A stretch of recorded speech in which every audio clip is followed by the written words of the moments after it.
E teta është gruaja e mallkuar, është ajo grua e cila nuk i afrohet bashortit të vet.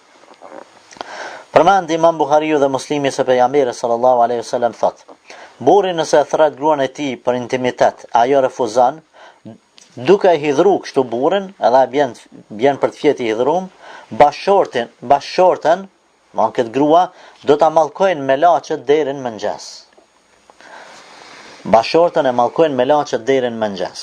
Për arsye se ka hidhru burrin e vet edhe ka ra burri i saj i mërzitur, i hidhnum.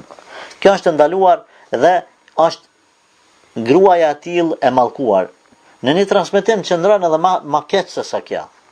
Këtu thuhet e mallkojnë me laçet deri në mëngjes. Në një transmetim tjetër po ashtu të saktë, cekët se e mallkojnë ata që janë në qiell, derisa të bëhet razi burri. Jo deri në mëngjes, se bërakin burri s'bëhet razi në mëngjes. Rënë në një ditë, 2, 3 i hidhrum. Që ato 2-3 ditë rrinë nën stop të mallku ata që janë në qiell, do me laçet. Prandaj është edhe më i rrezikshëm ky hadith i dytë. Kështu që burrin nuk duhet ta refuzoj përveç nëse ka arsye shëndetësore, arsye fetare të pranuara. Gruaja mund ta refuzoj, më dhan me mirë kuptim ti tregoj. E nëse ka arsye fetare shëndetësore, atëherë burri ka haram e ka ndaluar që ta detyroj bashortën e vet për intimitet. Edhe hyn në mëkat nëse bën një gjë të tillë.